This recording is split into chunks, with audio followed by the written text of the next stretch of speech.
اهلا بيكم مع ابيسود جديد من اسرار الفريلانسنج مع ماندو. النهارده هنتكلم عن موضوع بيشغل ناس كتير قوي، وهو ازاي اقدر ابتدي اشتغل. هل ينفع ان انا اعمل ويب سايت واشتغل لوحدي واتعامل مع العملاء مباشرة، ولا في طريقة تاني؟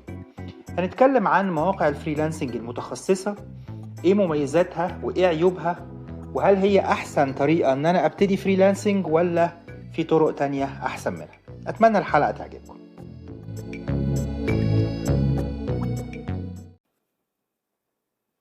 طيب، في حد بيقول لي انا سمعت الحلقات اللي فاتت وفهمت فكرة الفريلانسنج، وبقيت مقتنع تماما ان انا عايز اشتغل فريلانسر. يا ترى ازاي اقدر ابتدي؟ اتعامل ازاي مع العملاء واوصل لهم ازاي؟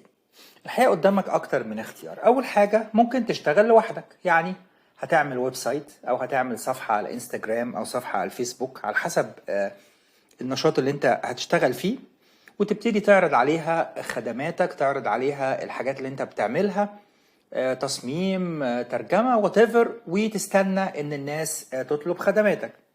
طبعا هنا ممكن تقابلك مشكلة انه الخدمات موجودة وانا شاطر بس مش عارف اوصل لعملاء. ازاي اوصل صفحتي لناس مختلفين؟ طب هل محتاج اعمل paid advertising على فيسبوك مثلا او على جوجل ادز؟ فممكن الخطوة دي رغم ان هي كويسة لكن ممكن تحتاج تستنى كتير على بال ما تلاقي شغل. كمان في ناس بيبقى دايرة معارفها كبيرة، عندهم اصدقاء، عندهم قرايب، يقدر بسهولة ان هو يعرف اصدقائه وقرايبه: يا جماعة انا بعمل ويب سايت، لو حد عنده مشروع او شركة وعايز يعمل ويب سايت انا اقدر اعمله له. ويقدر ان هو يتعامل دايركت مع ناس بتبقى جوه دايرة معارفه. طبعا برضو دي طريقة كويسة وممكن تخليك تبتدي أسرع. يمكن عيبها الأساسي إنه الدايرة دي ممكن تبقى صغيرة، فتبقى فرص الشغل قليلة جدا. طبعا الناس اللي دايرتهم واسعة وعندهم دايرة معارف كبيرة، دي ممكن تبقى ميزة عندهم. طيب لو أنا ما عنديش دي أو مش مفضل الاتنين دول، إيه الاختيار التالت قدامي؟ الاختيار التالت واللي أنا بشوفه أنسب اختيار هو مواقع الفريلانسنج المتخصصة، واللي بنسميها فريلانسنج ماركت بليسز. حال المواقع دي ليها مميزات كتير، هنتكلم عنها بالتفصيل، وهحاول اوصل لك الفكرة للمواقع دي بداية ممتازة لأي حد عايز يبتدي فريلانسنج، وانا شخصيا برشحها لأي حد. اول ميزة و... ويمكن حاجة مش هتقدر توصل لها ابدا في الاختيارات الاولى لما تشتغل لوحدك، انك هتقدر توصل بسهولة لعملاء كتير انت ما كنتش تعرفهم. المواقع الفريلانسنج عبارة عن سوق بيجمع صاحب الخدمة والشخص اللي يقدر ان هو يقدم الخدمة دي. فمجرد ما تشترك في موقع من المواقع ممكن تبقى قدام مئات الالاف او يمكن ملايين من العملاء اللي بيدوروا على الخدمة بتاعتك او المهارة بتاعتك.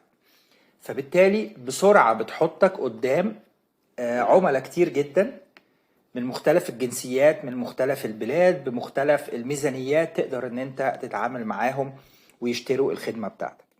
كمان الموقع مش بس بيعرفك بالعميل، لا ده بينظم العلاقة بينك وبين العميل. يعني لما بتيجي تشتغل مع عميل، الموقع بيحط شروط انت والعميل بتتفقوا عليها.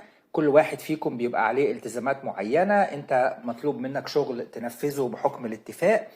ايه هو الشغل، ايه حدوده، ايه المدة بتاعته.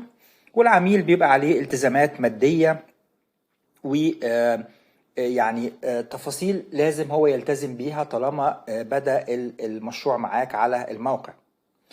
وبالتالي الموقع ده بيسهل لك التعاملات المادية. احيانا انت لو بتتعامل مع عميل من امريكا، من اوروبا، ممكن ما تلاقيش وسيلة ان هو يبعت لك بيها الفلوس لو انت بتتعامل معاه تعامل مباشر. لما بتتعامل مع مواقع الفريلانسنج هي بتسهل للعميل ان هو يدفع على الموقع، فالفلوس بتروح لحسابك على الموقع، وبتديك انت كذا اختيار تقدر ان انت تسحب بيها فلوسك. فبالتالي وبالذات يمكن عندنا في مصر نقطة سحب الفلوس والتعامل بالدولار بيبقى فيه مشاكل احيانا كتيرة. فمن ميزة مواقع الفريلانسنج ان هي بتديك اختيارات وبتديك وسائل كتيرة تقدر ان انت تسحب بيها فلوسك بسهولة اكتر بكتير من لو كنت بتتعامل مباشرة مع العميل.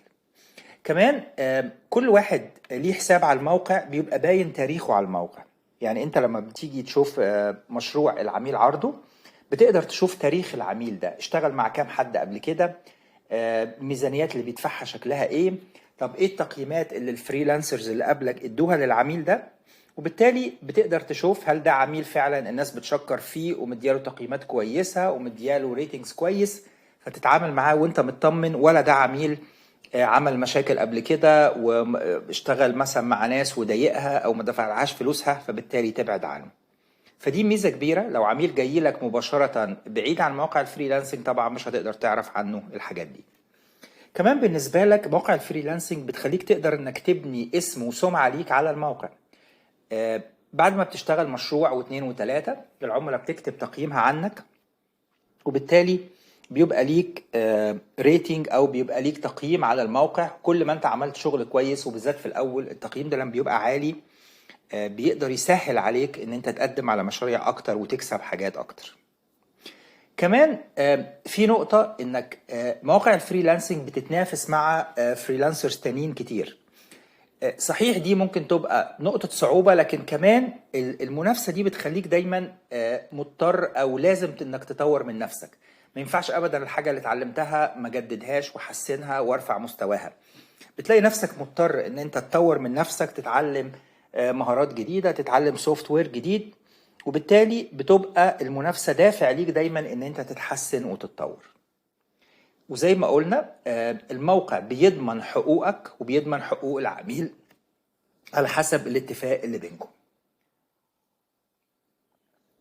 طيب هل معنى كده ان المواقع دي ملهاش عيوب او ان كلها مميزات؟ طبعا لا، كل حاجة ليها عيوب وليها مميزات. لو هنتكلم على العيوب، واحدة منهم مثلا ان مواقع الفريلانسنج دي مش بتقدم الخدمة دي ببلاش.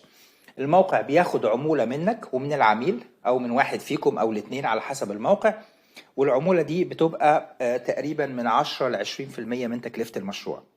يعني لو انت اتفقت مع العميل ان هو هيدفع لك $100، الموقع بياخد $10 وانت بتاخد $90 بتوعك. وبالتالي الفلوس اللي انت بتاخدها بتقل شوية نتيجة عمولة الموقع. طيب بس طبعا في مقابل كده زي ما قلنا بتاخد خدمات، بتاخد انك ضمان التعامل، بتاخد ان هو اللي عرفك بالعميل، بتاخد مميزات كويسة. وطبعا نرجع لنقطة التنافسية.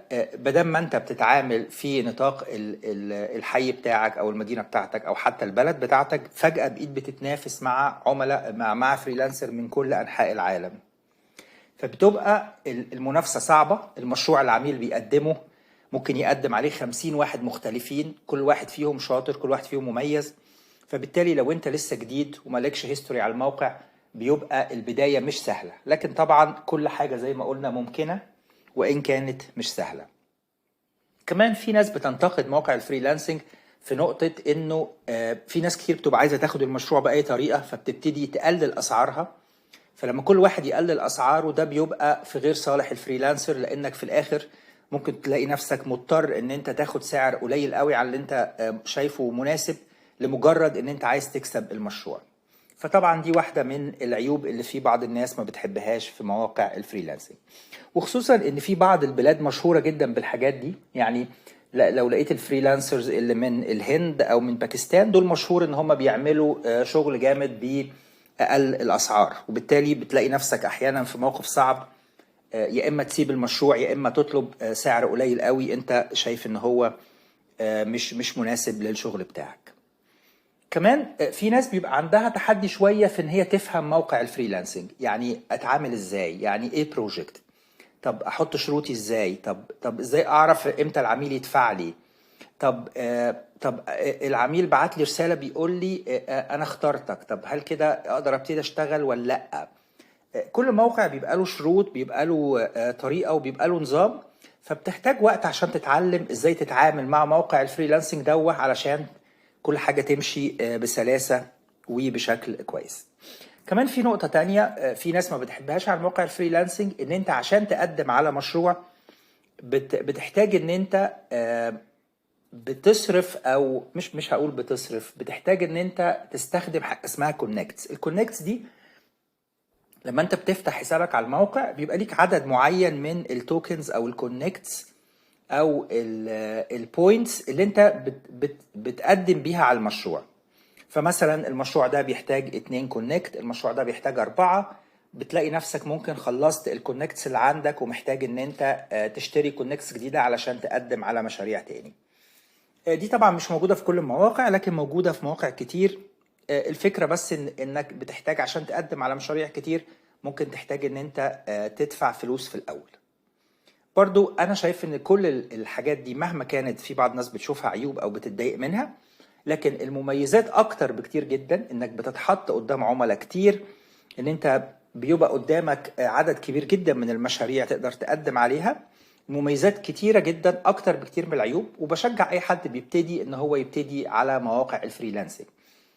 طبعا هنتكلم بعد كده بالتفصيل على ايه اهم المواقع وايه احسنها، لكن بشكل عام حلو ان انت تعمل اكاونت على 2 أو 3 من مواقع الفريلانسنج وتبتدي تتعلم الموقع بيشتغل ازاي، تبتدي تعرف كل تفاصيل الموقع وتبتدي تقدم شوية بشوية على مشاريع صغيرة في الاول، ومع الوقت تقدر ان انت تكبر وتاخد حاجات اكبر وتقدم على حاجات اكتر كل ما تاخد خبرة اكتر.